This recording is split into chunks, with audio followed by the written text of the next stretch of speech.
जिसने भी ये किया वो इंसान के लायक नहीं है। ये सब आई थिंक वो कल्प्रिट है, उसको फांसी मिलना चाहिए जो भी है। उसने हमारे घर को बेड़ा कर दिया, हमारी फैमिलीज को खत्म किया, तो सबसे बड़ा दुश्मन हमारा है। यहाँ अभी तो कोई आ रहा ही नहीं है, आएगा भी कैसे? हालात ही ऐसे हो गए, सारा खत्म हो गया, ठप हो गया सारे।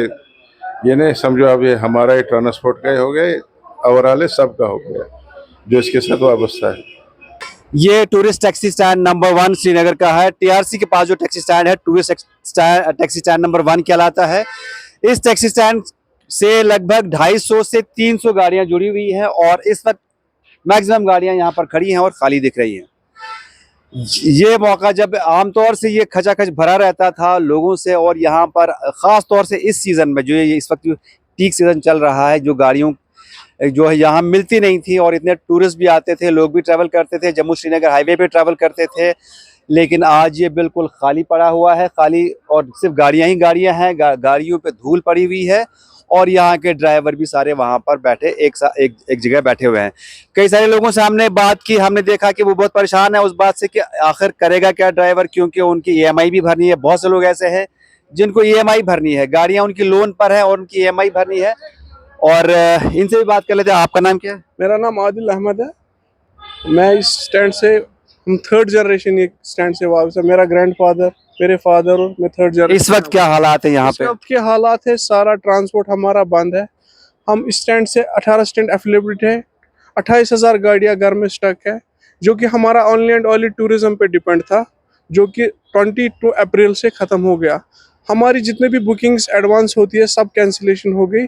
अभी हमारा ईएमआई जो है मंथली 30,000 का पर गाड़ी का, वो पूरा फ्लॉप है। अब हम गवर्नमेंट से यही उम्मीद करें कि हमें रिवाइव दीजिए, हमें वेव ऑफ कीजिए। जो हमारा ईएमआई है, हम ईएमआई कैसे निकाले, घर को कैसे चलाए। हमारा फेस्टिवल आने वाला है, ईद उल अज़हा, तो उसके लिए भी हमारे पास कोई पैसा नहीं है। घर में बच्चे हैं, घर में माँ बाप है, दवाइयों का खर्चा, कोई भी पॉसिबल नहीं है कि हम कहाँ से इनकम सोर्स ऑफ करें। इसके अलावा और कोई भी जरिया नहीं है आप लोगों का, और कुछ कर भी नहीं सकते? कोई जरिया, हम यहाँ पर 250 गाड़ी पर फैमिलीज है। हम यहाँ पर जितने भी ड्राइवर हैं, हम सब परेशान हैं कि हम करें तो करें क्या, जाए तो जाए कहाँ। हमने एलजी से भी मीटिंग की, सीएम साहब से भी की, हमारे डायरेक्टर टूरिज्म वहाँ भी गए, हर किसी के पास गए, बट अभी तक कोई हमें जवाब वहाँ तक नहीं मिला। कि महीने की बात नहीं है, मुझे I think it's maybe 1 year या 2 year tourism are too much affected. ये जो 2022 अप्रैल को, ये सबसे बड़ी बात है। जिसने भी ये किया वो इंसान के लायक नहीं है। ये सब आई थिंक वो कल्प्रिट है, उसको फांसी मिलना चाहिए जो भी है। उसने हमारे घर को बेड़ा कर दिया, हमारी फैमिलीज को खत्म किया, तो सबसे बड़ा दुश्मन हमारा है जिसने भी ये किया। और हमारी मैसेज टूरिज्म के साथ यही है, हम इनके साथ इतना अच्छा क्लोज कर, मेहमान नवाजी में कश्मीर इतना फेमस था, वो मेहमान नवाजी के लायक नहीं रखा। सीरियसली, मैं पर्सनली, मेरे जितने भी गेस्ट है बाहर के, सब लोग परेशान, आना चाहते हैं। एक डर बैठा है, डर की वजह से नहीं हो रहा है। बुकिंग्स होती है, बुकिंग्स एडवांस भी लिए, एडवांस भी वापस दिया, मगर एक डर बैठा है। क्योंकि वो डर है, 27 लोगों को कत्ल किया गया, बेरहमी से मारा गया, तो उसी की वजह है कि आखिरकार हम ये कब तक बर्दाश्त करेंगे, कब तक देखे जाएंगे। जनरेशन से जनरेशन आ रही है, बट ये जुल्म हम पे कब तक हो जाएगा। बस जब से मैं पैदा हुआ हूँ, जब से मैंने होश संभाला, मैं यही चीज देख रहा हूँ। कौन हिट हो रहा है? बस हमारा टूरिज्म।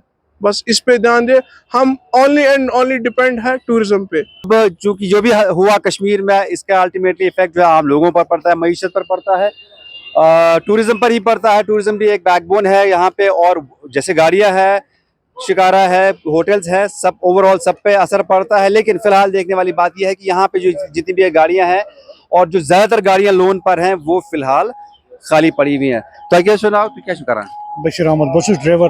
क्या खास चीज, मतलब माहौल क्या माहौल से बिल्कुल बिहत, सारे गाड़ी वजह नजर यप, सारे गाड़ी बिहत। करो तो करो क्या, कोत गो अथ पे रोजगार चलान, बच्चे पलान अत पे, अयाल पलान, वनकस कह पोसा कुन किन, अत गाड़ी बिहत खड़ा। आप लद्दाख से हैं?